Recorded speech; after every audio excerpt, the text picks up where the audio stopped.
A great question I'm asked is, after an auto accident injury, should I talk to my auto insurance adjuster?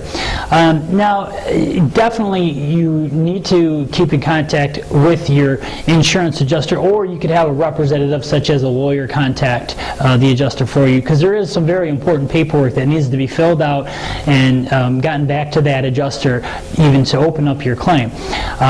But you must be aware that many times the insurance company and insurance adjusters will try to close your case prematurely if you agree to it. So it's always good to have outside representatives like a lawyer to help you with that.